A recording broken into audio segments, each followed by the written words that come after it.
Very good. So, a little change of pace. Talked about finance. Now we're going to talk about some problems and solutions. My name is JD Dillon. I'm with Tigo Energy. Look for us. We're in the ugly green shirts. So if you see an ugly green shirt, it's probably Tigo. And I'm here to talk about maximizing the performance and return on investment with optimization. So I tried my best to make it so you don't need binoculars to see all the slides, because unfortunately some of the font's small, but we'll see how I did. So I'm going to talk about us, Tigo, very briefly, and what we do. And I'm going to talk about problems that are faced out there, specifically shade and mismatch, some solutions, which is optimization, that's why I'm here, and I'm going to put my money where the mouth is and show you some real proof sources, and then talk about our product. So Tigo is founded, we're in Silicon Valley, California, that's where I am, and we're a leader in what's called module level power electronics. That basically means electronics that controls the module. So it turns it into a smarter system. We've got over 10 million units deployed, so we've been around the block, and we're in all the continents. That is not a typo. We are in Antarctica. Seriously. It's my favorite site, down in Antarctica, so we're all over the world. And we are in residential, commercial, industrial, and in utility solar. So we have all different types of solar. And we went public about a year and 4 months ago, and we're listed on NASDAQ. So what do we not do? We don't do panels, and we don't do the grid. The products that we do are in the middle. We do optimizers, which is what we'll talk about today. We have a energy storage system with inverter and battery. And I happen to believe the future is software. I mean, walk around. How many people have a battery here, for goodness sakes? There's going to be a lot of batteries out there. I happen to believe that that market is going to end up like solar panels, and it's going to be all controlled with the software. But we're not here to talk about that today. So what problems are we trying to solve? Well, the output of your system depends on the output. In this case, we're talking about bird output, and yes, that means bird poop. So we honestly have seen systems that have had problems with bird flocks causing shade and having to clean the bird poop off of the modules. So hopefully this isn't that shitty of a presentation, but we're going to be talking about how do you deal with problems like this. Because the performance is dictated by mismatch. And by that I mean one module is not covered by droppings or snow or soil or anything like that, or shade, and the other module is covered. So how do you deal with that mismatch? And there's a couple of reasons that cause the mismatch. The first is out of the box. So if you look at this installation, you see different angles, you see different directions, and it is a pretty complex installation. And so you're going to get mismatch there. You're also going to get mismatch with the products out of the box. By products, I'm talking about the modules. There's going to be a plus or minus on them, so you're going to get different output from the modules, even though out of the box they read whatever they read. And then finally, heat causes differences. It's usually hotter on the inside than it is the outside of an array. Heat causes different output. These are all real-world instances that impact the system. And I showed you before a residential. This right here is a ground mount, two of them. You see there's snow on the top and there's soil on the bottom. Both things that cause mismatch on different modules. Uneven soiling, you get failed diodes throughout the lifetime. So there's a degradation over time, particularly if, as often happens, you install an array and then a year later you install another array, a year later another array. So all of that differences will cause the system to perform not as good as you would like. And here's an actual report from IEA. You can see a ground mount system in the desert with a bunch of sand on it. And it says the soiling, other than the sun itself, is the greatest factor impacting the output. And soiling rates that are uneven, even on an individual module. So again, here's the problem, and in the end, stuff happens. This is a pretty amusing, weird case that you probably don't have, but this is a couple of Twitter articles, and if you look on the right, there was a problem with crows bombing solar. For some reason, they were bombing the solar, and in Japan, very innovative that they are, they solved it by getting falcons. So they had falcons coming, taking care of the crows that were bombing the solar. Now you're thinking to yourself, I don't think I have this problem. But if you just go through the laundry list of issues that I described, these are all real world problems that we run into. And the intent of the optimization is to solve those. So the solution then is optimization. Now what optimization simply does is it isolates each of the modules so they can operate to the maximum potential. If you have one that's covered in sand and is degraded, if you're on a string, the one next to it will degrade as well. So what the optimizers do is they optimize each of the performance capability of each of the different modules. That's the simple version. So it combats mismatch. You get the most out of all of them. You can install more capacity and flexibility. And once you have the module level electronics up on the roof for the optimization, you also get module level monitoring, which decreases your O&M because you can see the operations and maintenance, because you can see the monitors, you can see each individual module to see what's going on, and you have safety features. Now you don't have the code here, but there's a thing called rapid shutdown that other parts of the world, the United States, Slovenia, Czech Republic, 4 states in Brazil, Philippines, just heard about Malaysia, Thailand, and the US. These all have mandatory rapid shutdown. So we're not here to talk about rapid shutdown, but when you get an optimizer, you get the rapid shutdown too. And what rapid shutdown does is it drains all of the power out of the panels, and it's for first responders.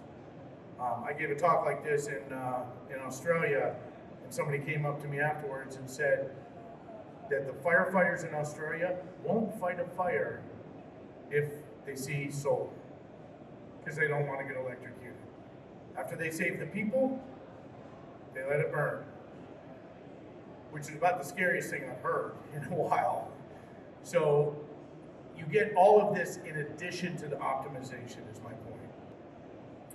So what about numbers? Well, we can calculate how much the optimization gives you back. And that graph that you see right there is a graph throughout the day. That's a 1 day of output. And the dark green is how much, we call it reclaimed energy.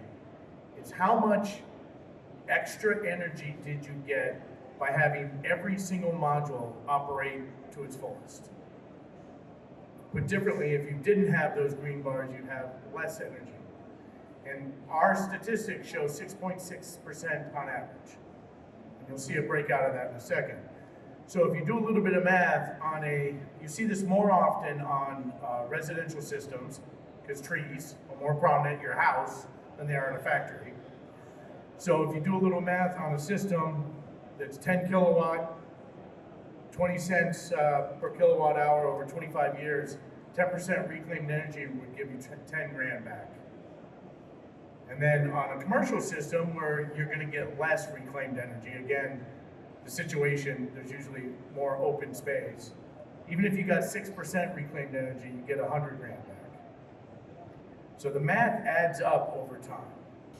And how can we figure that out? Well, on our website, we have a tool that you can enter in the parameters. You can enter in the parameters on our website, a bunch of information, you click enter, and you see how much savings you get from optimization. And if you work with us, we can tell you a similar site to yours, what they actually get. Keeping it, of course, not telling you who it is, but we can actually do that analysis for customers before they take the plunge with optimization. And so, in the end, MLPE has more functionality. Look at this install right here. You can see there's a carport, which is the flat area, and you can see all the turrets in different angles. And this person actually is going north-south. I don't know which direction we're facing, but no matter what, all four directions are here, east, west, and north-south. So for whatever reason they chose to do that, you see there's a bunch of chimneys and various other things up on the roof. So it allows flexibility at the module level. And as I said before, it reduces truck rolls.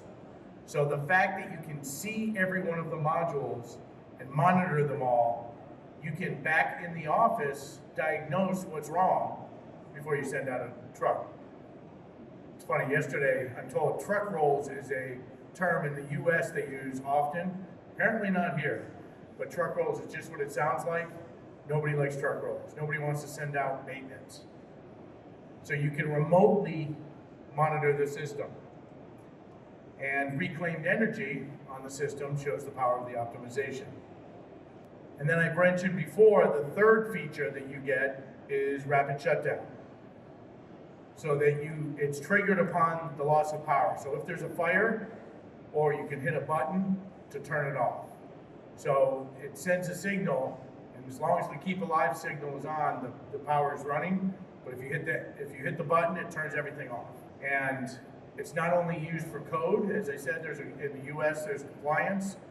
It's also used to, some folks can lower their insurance rates, and sometimes you can make friends with the firefighters too. Down in Brazil, the firefighters at a certain station drove the government to make the changes for this feature. So my favorite part of the presentation is the examples. So don't just listen to us. This is an Aurora example home. They ran a simulation, 17.3%. So this is a simulation on an example home that got 17% higher output because of the optimization. InSun, another example, 12%. You can see here it's a little bit bigger system. It's not a house. It's 143 kilowatts, so it's a moderate-sized commercial system. Ran two scenarios with and without optimizers. Got 172 versus 193K. So again, that's 12% increased output because of the optimizers. And then this is the graph that shows our own data on reclaimed energy. So on the right, you see a histogram that shows off of 100,000 sites, how many of the sites got how much reclaimed energy. Basically, what is your return? And you can see, yes, there's some sites that are less than 3%. If you put it on a system that's out in a field with nothing around it, you're not going to get a lot of shade. And if it's not weather conditions, snow and all of that, it'll be down in that 3% range. But the average is 6.6%, so that's the middle bar of the 5 bars. And you can see there are some systems, I just showed you 2 of them, that give tremendous amount of return on investment, upwards of 15, 16, of 20%. So let's look at a couple of those systems. Well, this one, and I showed the picture earlier, has 37% reclaimed energy. And again, that's because the owner desperately wanted to use solar. This is in Germany. Desperately wanted to use solar and couldn't until he saw what optimizers could do for him. And he maximized his roof space. There's an owner on the right, and the one on the left really needs solar, so we need to work on the the selling here, but there's two houses right next to each other, and you can see the green bar shows how much they get extra. And that's where the 37% comes in. This is perhaps my favorite example. This was an installer in Spain. You can see his neighborhood in the bottom left. He installed on the house on the right. That's his house. And you can see, again, we're talking about weird angles on the roof, and it really needed the optimization. And then he takes that graph right there and showed his neighbors. So you can imagine him out at a barbecue, must be a fun guy out at parties, showing his solar system to his friends, but showed to all his neighbors. And you can see the green leaves on the houses. He's getting every neighbor to sign up. So 11 of his neighbors have signed up. So you can see he's systematically using this as a selling tool. It's pretty cool, actually. And 21% reclaimed energy is tremendous. German car dealer, 15%. You can see the array right there. You see the tree there on the left. That tree made it such that they wouldn't have done the two arrays on the far left if they didn't have the optimization. And it particularly happens during the autumn and February. So it's not always the same, of course. And this, I believe, is my last example. It's I think, the most pertinent one, because this is a Japan ground mount. And you can see the ground mount. They had the dark green bar, the blue bar. The blue bar is number 7. So if you look at they're numbered over there on the array. 7 is next to 8. 8 is the one in dark green. They decided in 2020 to put optimizers on it. So you literally get a before and after. And you can see the graph in 2020. You see the light green next to the blue, 7 and 8. You look at the next year, boom, all the way up. So you can see this is 7% reclaimed, which on a huge site is a big deal. That's a lot of money. And they got it, and we've got before and after photos, essentially. In summary, we have Tigo operates in optimization, safety, and monitoring on our optimizers. We operate, and I showed you residential, commercial. I didn't show a utility, but that picture is one of my favorites. It's out on a reservoir. It's a floating solar. And hopefully you've seen that there are problems with mismatch, and optimization solves that problem. We are in D11, right around the corner. Look for the ugly green shirts. And I'm JD Dillon. Thank you very much.